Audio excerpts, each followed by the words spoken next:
Dnes si niečo povieme k odložencom. Celkovo ich je tu v studienke 81 a boli vytvorené alebo začali sa vytvárať 25. apríla. Dnes máme 27. mája. No a keďže to robím tým spôsobom, že zoberiem plod, zoberiem nejaké zásoby, čiže minimálne 3 rámiky včiel, a že tie včely z tých čerstvých vajíčok, z toho čerstvého plodu si musia natiahnuť matečníky, následne vykonám selekciu matečníkov, pokúsim sa vždy nechať iba jeden, no a včely vychovajú matku, takže teraz to tak nejak vychádza, že všetkých 81 odložencov by malo mať teoreticky matky. Dnes som to všetko prešiel aj spolu s otcom, dneska pomáhal, makal, takže 81 odložencov a úspešnosť bola taká, že 65 rodín si dokázalo matku vychovať a len 16 rodín bolo bezmatečných, z tých 16 bolo už jedna dokonca trubčica. Takže čo v takom prípade robiť, keď tie odložence nedokážu vychovať matku? Mimochodom je to veľmi dobrá úspešnosť, pretože čakal som, že to bude podstatne horšie, nakoľko ten týždeň, kedy sa tie matky mali oplodňovať, tak bolo také chladné veterné počasie a pršalo, to bolo ešte pred Agátovou znáškou. Takže z 81, keď sa 65 chytilo a matky pekne plodujú, tak je to veľmi, veľmi dobrý výsledok. A tých 16 rodín som musel vyriešiť následovne.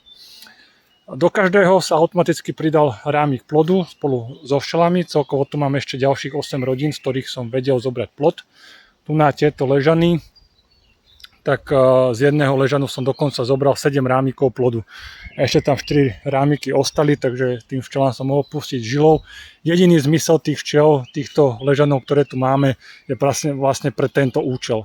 Že keď sa vytvoria odložence, tak aby som to mal nejaké včely, z ktorých môžem zobrať plod do tých rodín, ktoré to jednoducho nezvládli. A dal som tam teda rámik plodu. Dneska je, myslím, že streda. V sobotu sa k tomu dostanem, v sobotu tých 16 rodín ešte tak na oko prezriem, ale do všetkých 16 jednoducho budem musieť kúpiť matku. Tu na tento žltý letáž, na ktorý sa pozeráte, tu na bolo už trubcokladné včelstvo. To sa dá vyriešiť iba jediným spôsobom. Včely a celý úl treba odniesť aspoň 50 metrov od tohto miesta. Na kompletku vymiesť všetky včely, tam nemôže ostať ani jedna včela na tých rámikoch a v tom úli. 2 rámiky plodu treba aj so včelami pridať z iných rodín, teda z tých ležanov, ktoré mám na toto určené. Rámiky, kde nebol plod, kde boli len zásoby nejaké a tak ďalej, tak tie tam sa môžu vrátiť. Ale rámiky, kde boli vajíčka od tej trubčice, tak tie som dal na 2 dní do skladu a potom ich vezmem a vlastne dám ich do silných včiel, ktoré to vyčistia a budú to ako keby kvázi zásobné rámiky. Takže takým spôsobom sa rieši trubčica, aspoň teda ja ju tak riešim. No, máme tu na Agátovú znášku. Ja som teda čakal, že Boh vie, čo to v studienke nebude, pretože nikde nie sú rozkvetnuté agáty, ale asi niekde tie včely predsa len niečo našli. Takže majú celkom dobré zásoby. Bavíme sa o tom, že tieto odložence si dokázali mnohé doniesť 5 až 7 kg medu a postavili aj všetky medzistenky, takže to funguje. Napriek tomu ja som zástancom toho, že odloženec je to mladá rodina, ktorú treba podporovať a krmiť. Takže všetky fungujúce matky dostali krmítka, ale nedostali plné krmítka. Ide o to, a hlavne včelári, ktorí máte odložence v regióne, kde nie je teraz znáška a už vám začínajú matky plodovať, nie je dobré to krmítko naliať naplno, lebo môže sa vám stať to, že tie včely tej matke zanesú ten rámik, kde by mohla plodovať cukrom, zásobami a tá matka bude obmedzená na plodovaní. Preto ja to robím tak, že lejem polovicu, tretinu toho krmítka. Na niektorých včelách, ktoré nemali také dobré zásoby, tak dostali to krmítko úplne plné. No a takýmto spôsobom ich budem podporovať do momentu, pokiaľ sa nezačnú liahnuť nové včely. Čiže za nejakých 20 dní už sa tam bude liahnuť prvá generácia už od tejto novej mladej matke. V tom prípade už nie je problém, krmítko sa bude liať plné. A to je vlastne celé to tajomstvo, prečo mám tak dobré odložence, pretože ich naozaj vykrmím. A musíte pochopiť tú vec, že odloženec je ako malé dieťa. To je mladé, malé včelstvo, ktoré musíte hnať do sily, aby sa do toho augusta dostalo na tých 10 rámikov, aby to v dobrej kondícii prezimovalo. Preto včelár, ktorý si povie, však včely si prinesú, tak potom má aj také odložence a aj potom mu tak dobre prezimujú. Ďalšia vec, čo sa týka toho, ako ten rostok namiešať, neodporúčam nikomu a hlavne tí, ktorí ste v podobnej nadmorskej výške ako ja, čiže bavíme sa niekde okolo 150 až 200 metrov nad morom, je ďaleko väčšie riziko, že odloženec vám chytí vápno, čiže vápenatenie včelieho plodu. Preto neodporúčam robiť to, že budete šetriť na cukre a urobíte ten rostok 1 k 1, čiže kilo vody, kilo cukru. Bavíme sa o tej veci, že ten odloženec je jednoducho slabší, tam není taký komfort včiel, ktoré dokážu obhospodarovať väčšie množstvo plodu a niektoré tie matky majú tendenciu, že nabúchajú odrazu 3 rámiky plodu a tie včely, tie robotnice nemajú tú silu sa o to dobre postarať a môže tam byť to riziko, že začne ten plod chytať vápno. A ešte keď im dáte takým včelám cukor, 1 k 1 voda, cukor, tak tie včely ešte navyše musia odparovať tú vodu a ešte tým pádom vlastne podporujete tvorbu toho vápna, čiže nešpekulujte s týmto a naozaj to urobte tak, že urobíte tak, ako sa to má, kilo cukru a 7 deci vody, to je optimálny pomer, kedy sa takto krmia aj včely na zimu.